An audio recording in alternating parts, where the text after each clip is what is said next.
জীবনের প্রথমবার আমি অ্যালোভেরা শরবত ট্রাই করলাম। ইয়েস, চলে গেছিলাম দুপুরের পড়ন্ত রোদে আমি আর আমার মামি ডায়মন্ড হারবার, কারণ মামি একটু কেনাকাটা করবে। এই দেখো অলরেডি শপিং মলে ঢুকে কেনাকাটা করতে শুরুও করে দিয়েছে। সত্যি কথা বলতে মামি আজকে নিজের জন্য কিচ্ছু নেয়নি, যা নিয়েছে ওনার একমাত্র ছেলে রিয়ান বাহুবালির জন্য।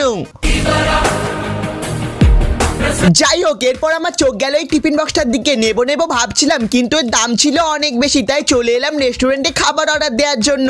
আর এখানে মামি দেখছিল কি অর্ডার দেওয়া যায়, তো অ্যাট লাস্ট আমরা প্যান ফ্রাইড চিকেন মোমো নিয়ে বাড়ি ফিরছিলাম, কিন্তু তখনই আমার চোখ গেল এই কাকুটার উপরে। এই কাকুটা এখানে অ্যালোভেরা শরবত বিক্রি করে, দাম নিয়েছিল মাত্র 25 টাকা। এতদিন অ্যালোভেরা আমরা স্কিন কেয়ারের জন্য ব্যবহার করতাম, আর এখন শরবত হিসাবে খাবো। তো আমিও এক গ্লাস বানিয়ে দিতে বললাম। এত টাকা এত জায়গায় যাচ্ছে, জীবনের প্রথমবার একবার অ্যালোভেরা শরবতই খেয়ে দেখি। না, এটা খেতে মোটামুটি ভালো ছিল, তোমরা একবার হলেও ট্রাই করতে পারো। তো আমি আরো অ্যালোভেরা শরবত খাই, তোমরা চ্যানেলটি সাবস্ক্রাইব করো। বাই।